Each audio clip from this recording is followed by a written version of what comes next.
People trusted the FBI more when J. Edgar Hoover was running the place than when you are. And the reason is because you don't give straight answers. You give answers that later a court deems aren't true. And then at the end of the day, you won't criticize an obvious shakedown when it's directly in front of us. And it appears as though you're whitewashing the conduct of corrupt people. That was Congressman Matt Gaetz, and he was talking to Christopher Wray, the FBI director, at a House hearing yesterday as we taped this, Jeff. And as Mr. Gaetz said, most people now have more, had the FBI, I should say, had a greater reputation, according to Mr. Gaetz. When J. Edgar Hoover was running it, it was a contentious issue, and it's one of the big issues that Jeff and I are going to be discussing as we look at the big issues of the week. And Jeff, it was ugly for Christopher Wray as he spent several hours under investigation as the House Judiciary Committee was taking a look at FBI operations, and there was much to be critical of. Well, you know, he knew it was coming. He sat there and he took the shots like a man. He accomplished what he needed to do. The Democrats were pretty happy. The Republicans weren't. What else is new? The odd thing is he is a Republican, registered Republican, if you want to put it that way. He is a conservative. He says that the criticism that he's biased, and he's biased against Republicans and conservatives, in his words, that's insane. That's insane, because he says, I am a conservative. He isn't by current standards. I don't know what he is. And he was nominated by Donald Trump. Nominated by Donald Trump. Look, so let me interrupt. None of that makes a damn bit of difference. None of that makes one bit of difference. The fact is, what is his record as the FBI director? The FBI has been breaking the law consistently. As not my opinion, it's the courts that have overlooked this. They've been spying on Americans. They've been spying on political campaigns. They've been burying stories. They've sat on the Hunter Biden laptop story. They told social media the Hunter Biden laptop story, or they failed to say that it was real when people were questioning whether it was a Russian hoax. So the FBI has had its fingers on the scale in the 2016 election, in the 2020 election, and now we're trying to say, are they going to be interfering again in the 2024 election? And one of the people that has been taking on the question of whether the FBI is going to be interfering was Matt Gaetz at this hearing. We just heard him in the cold open. But now he was taking on the question and asked FBI Director Christopher Wray, Mr. Wray, are you trying to protect the Bidens? I'm sitting here with my father. I will make certain that between the man sitting next to me and every person he knows and my ability to forever hold a grudge, that you will regret not following my direction. I am sitting here waiting for the call with my father. Sounds like a shakedown, doesn't it, Director? I'm not going to get into commenting on that. You seem deeply uncurious about it, don't you? Almost suspiciously uncurious. Are you protecting the Bidens? Absolutely not. The FBI does not and has no interest in protecting anyone politically. You won't answer the question about whether or not that's a shakedown, and everybody knows why you won't answer it. Because to the millions of people who will see this, they know it is. And your inability to acknowledge that is deeply revealing. I should have prefaced that, Jeff, as Mr. Gaetz, Matt Gaetz of Florida, was starting off reading what was a text that we now know Hunter Biden had sent to a person in China, an individual in China. So what Gaetz was reading was Hunter Biden saying, I'm sitting here with my father, and he wants to know why the deal isn't done. That's what I should have set that up better. But, you know, this is an example where a lot of people are looking at somewhat evasive answers by Christopher Wray and why, you know, he's not even willing to point out what other people think is rather obvious. Terry, the question here is, does this matter? Does yesterday's hearing, which went a little over 4 hours in total time, does it matter? And my guess is not much. For one, most people wouldn't be watching if they put all 4 hours on, which they didn't. Only Fox really had it on much of the time, but not all of the time. First of all, it doesn't matter if people watch 4 hours. They're going to get the highlights like you and I are doing. That's Fox my point. News, but the other Fox at Night had all these bites and experts, as you know, because you've watched it.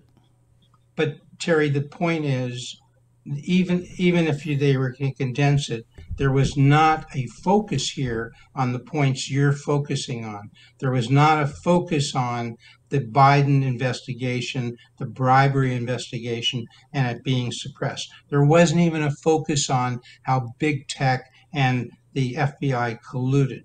There wasn't a focus, so the clips didn't focus, so therefore this was not an impactful hearing. Well, I would disagree. I would disagree highly. First of all, one of the reasons, to the extent you say it's not an impactful hearing, this wasn't produced by a Hollywood producer as the January 6th Kangaroo Court hearing was, which wasn't even a real hearing.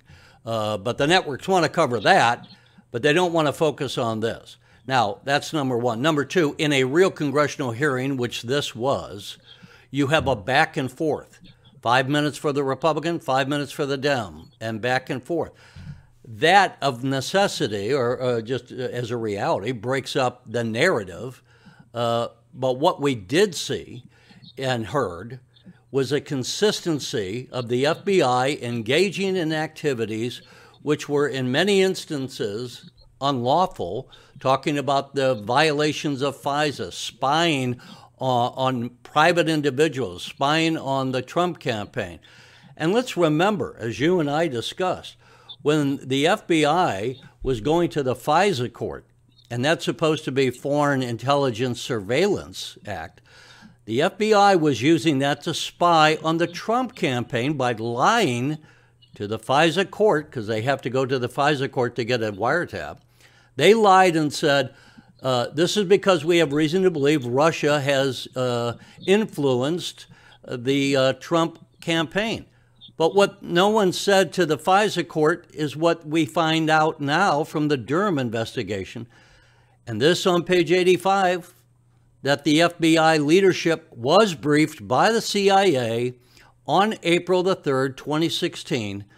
So before the FBI went to FISA, they were told by the CIA that this is what Hillary Clinton's campaign was going to do, and you see it at the end of this here, regarding the approval by Hillary Clinton on the 26th of July of 2016, that her campaign advisors were going to be stirring up a scandal claiming interference by Russian security forces. Now, the FBI knew that. Now, that wasn't Wray, that was James Comey then as the FBI director. But this is just part and parcel, and reasons why. This stuff isn't being made up out of whole cloth. This isn't a bunch of paranoia. This is factual information that we have of the FBI having engaged in what can only be described as political interference in presidential elections. Let's take a listen from the chairman, Jim Jordan, chairman of the Judiciary Committee, Jim Jordan of Ohio, as he talked about some of these findings. Specific to the FBI, the court said this: the FBI's failure to alert social media companies that the Biden laptop story was real and not Russian disinformation is particularly troubling. The FBI had the laptop in their possession since December 2019 and had warned social media companies repeatedly to look out for, quote, hack and dump operation by the Russians prior to the 2020 election.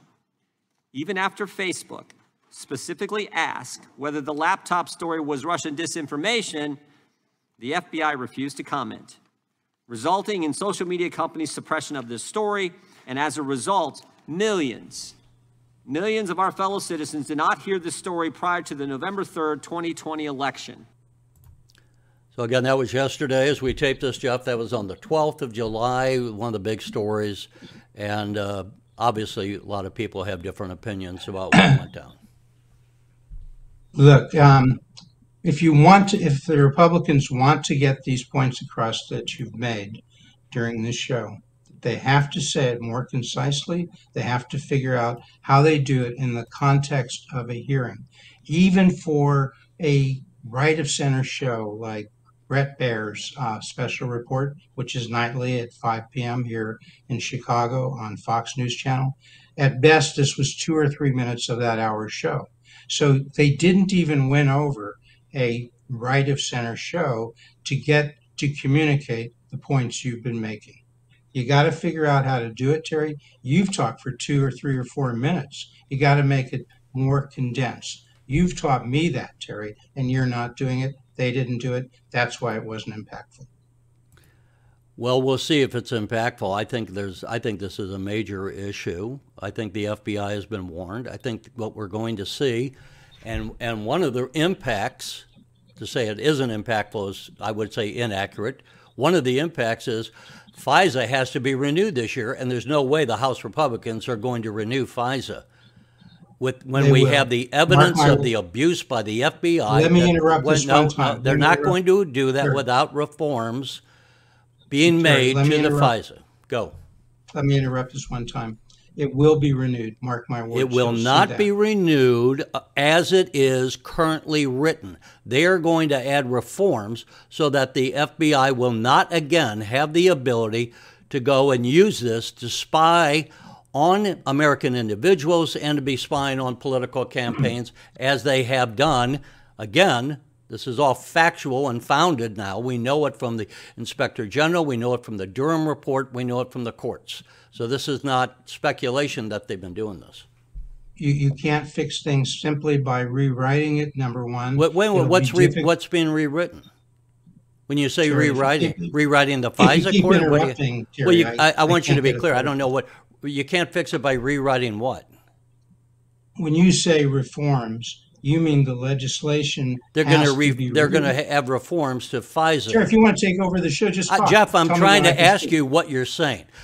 When you say reforms, I don't know what reforms you're referring to, or if you're referring to the FISA law. Is that what you're referring to? Of course, yes, Terry. That's what you're talking about. You're talking about reforming FISA. And you're saying you can't reform it? Intelligence Surveillance Act. You got to know what you're talking about. That is a law. I know what it is, Jeff. Are you saying it can't be reformed? Go. No, I said Terry, you can reform it. You can write legislation that reforms it, but that's not the end of it.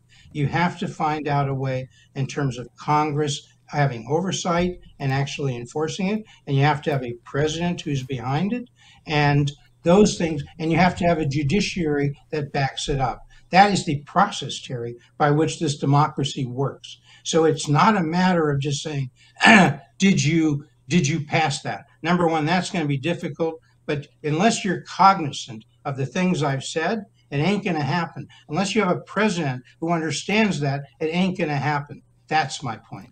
Well, we don't have a president right now that understands it. We don't have an attorney general who understands it. And we don't have an FBI director who understands it, because they've been consistently violating this over the last 2 presidential elections and using it to spy illegally on American citizens. So that said, those are the elements that are going to have to be written into the reforms. I mean, at least I would say we are hearing a lot about this corruption because the Republicans took over the House in January. And so the American people should understand that's the big picture. The reason we're hearing about this is because it's no longer being swept under the rug as it had been in the past. Precisely, and that's my point. That's the most important point that you made in the last 10 minutes. We are hearing this, we are discussing this. This may have an impact because the Republicans took over the House. Even though they only have a 5-vote margin, that's why. And if you want to effectively change the direction of this country, to do the things you want to do, Terry, you better figure out a way to take over the Senate and get a Republican president who can articulate these issues and accomplish them. That's the point. And this will be part of the issues going into the presidential campaign. It may not be a headline, but it's an emotional issue for certainly Republican voters. Okay. I can say that. Well, why don't we turn to that since we not just yet, because one of the things for those who didn't see, and it should be noted, that what came out of the hearing yesterday is how much Christopher Wray, almost certainly, if the Republicans win the White House, Christopher Wray, if he is still the director at that point, will be fired probably on day one. Of course. So the idea that he's a Republican and that means he's not against the Republicans, that's a bunch of malarkey. He'll be fired on day one because of his management. Let me make one political point. Maybe we can pick that up. And your guy who you like so much, Donald Trump, has not said he would fire him, and he's the guy who put him there. I think he has said he would fire him. But Ron DeSantis has said he would fire him on day one. Then we got the two leading candidates, and they're both going to fight. I think Trump did say he would fire him. By the way, here's an example. What came out of this is how much dodging and weaving and non-answers by Wray, that they couldn't get him, nailed down on anything. Here's just a brief example. Attorney General Garland consult with you or the FBI before issuing that memorandum? I can't get into discussions that did, or maybe more importantly, did not happen. In harassment and threats of violence. I'm not aware of any such evidence. As I sit here right now, I don't have the answer for you on that, but I don't know the answer to that as I sit here right now. Well, we do. So there you see why Wray is good at what he does. You don't like it. I don't like it. But you have to give the guy credit. That's what he does. This is why I don't know, but this may be why Chris Christie suggested him to Donald Trump, and perhaps, I don't know, why Donald Trump appointed him, okay? Because he knows when to say, I don't know. He knows when to say, I can't discuss that because it's a personnel issue. I can't discuss it because it's under investigation. And best of all, for him, Jordan didn't figure out really what he would have liked if he thought about it, to have a real committee, which we haven't had for a long time in Congress on either side, where you have Democrats and Republicans actually discussing along with the witness. Instead, you'd have 5-minute orations by the Republican congressman, 5-minute orations by the Democratic congressman, and Wray saying what you just heard, nothing. So that's why this doesn't work. And if somebody were smart, they'd figure out how to do what I just said. And what did you say? What's your point that they would do? My point, back in the olden days, Terry, and you remember, there used to be House Judiciary hearings and committee hearings. I think you're misremembering, Jeff. The only thing that you may be drawing upon would have been the Watergate Committee. Now that was organized in an entirely different manner than a standard committee.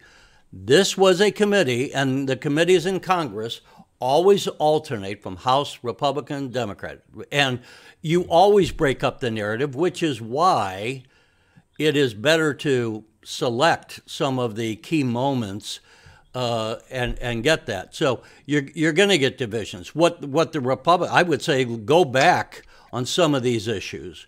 And what the Republicans could do, to take somewhat of your point, is instead of having all these backbenchers talking for their 5 minutes for airtime, they ought to say, Mr. Smith gives his 5 minutes to Mr. Berkowitz. And so Mr. Berkowitz, who's going to be the lead for the Republicans, can question not just for 5 minutes and be done for the day, but be able to do it for a half an hour, be able to do it for 45 minutes. Thank you, Terry. My point precisely. That's what they should be doing. And then they can follow a narrative. Right. And as you know, these hearings are set up so as somebody says halfway through it, well, the point is most of it, what needs to be said, has been said. It just hasn't been said by everyone.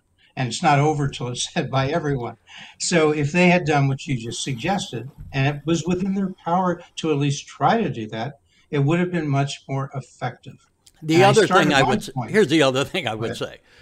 And maybe you and I are wasting our time, and we should make the big money by going to Washington and telling these congressmen how they should do this. There you go. They ask so often. Now, some of them ask very good questions and are insightful, but too many times, and it happens on both sides of the aisle, but Republicans, if you're trying to make a point, ask questions that matter. And they ask so many times questions that are easy to evade, or to be fair to Christopher Wray, they ask him a question that he can't answer. What do you think the president had in mind when he said that? How is Christopher Wray supposed to know what the president had on his mind? I mean, it's like Karnak the Magnificent. I'm going to read a mind. So they ask questions in an unprofessional manner. Let's go quickly, because we only have about 10 minutes left or less. Let's go quickly to the state of the GOP primary mainly, and maybe some speculation about the general election, and to cover a few other points. So let's do that quickly. People may want to know what's going on with this presidential race, and in particular the GOP primary, because there's not really one on the Democratic side at the moment. And what's going on, folks, is we're getting close to having some meaningful things happen, because we're taping this on July 15th, on July 13th, and within about a month, maybe 5 weeks, we'll be having the first Republican presidential primary debate. And that'll be on August 23rd in Wisconsin, and it'll be on Fox. And right now, what do we have? We got Trump with 56% on the national polls, and we have DeSantis with 22%, and then we have the other 4, if you want to say 6 main candidates. Maybe together they might have about 16%. That's where it is. So it looks like it's Trump's to lose. DeSantis has a shot. The other folks, very difficult to come from 5%. That's it in a nutshell. The other folks, Ramaswamy, Scott, Pence, Haley. Okay, maybe Chris Christie's in there. He's the guy to be really to attack. He knows he's not going to win. You have a guy. Chris Christie is not going to get 2% of the vote. Right, but he can attack and he can be impactful that way. No, he's not. He's a good attacker. No, he's not going to be impactful. Jeff, he may not. The other thing, Chris Christie is like a fart in the wind. I mean, no one gives a crap about what Chris Christie says. Okay, he has no standing in the Republican Party.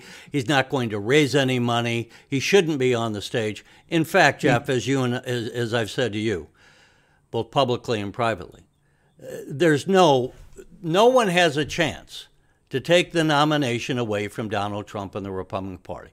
Unless Donald Trump dies of a heart attack, he is going to be the nominee in the Republican Party.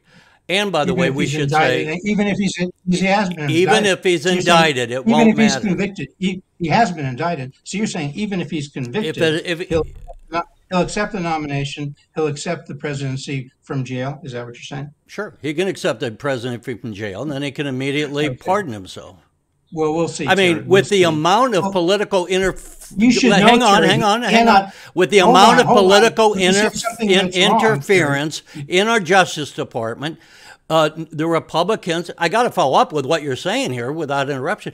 With the amount of political interference in our Justice Department, as we have seen, no, the Republican voters are not going to put any value in what these kangaroo courts are doing around the state with these Democratic prosecutors who have said beforehand, before they were elected, that my point if elected will be to get Donald Trump.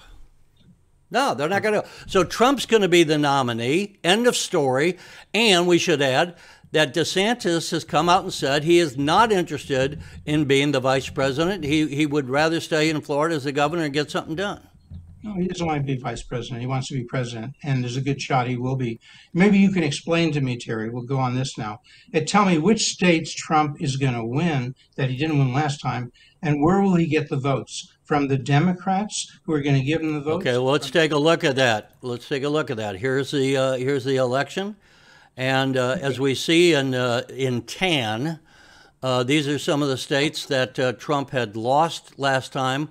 I think because of the crisis at the border, so many people are fed up with that Arizona will go red. That's likely to go red. Nevada was extremely close.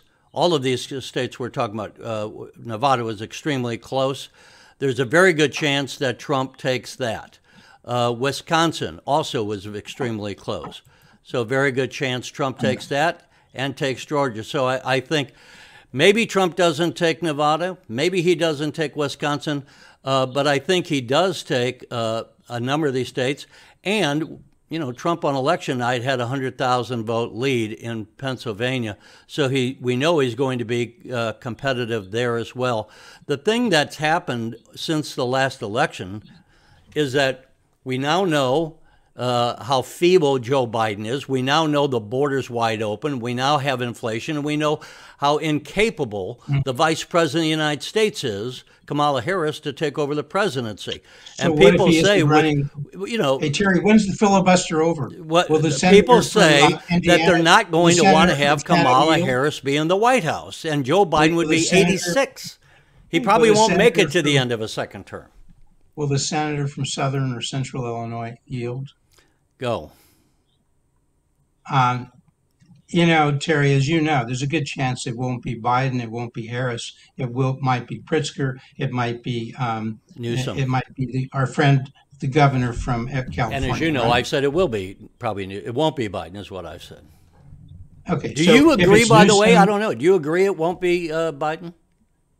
I think it's certainly highly likely that it will not be, that it'll be Pritzker or it'll be Newsom. And my point to you is a lot of your arguments why you think Trump wins goes away if it's not Biden. I would agree That's with that. number one. I would agree with that. Okay, If Trump runs number against two- Newsom, it would be a different election. And number two is a technical matter. You said Trump would pardon himself.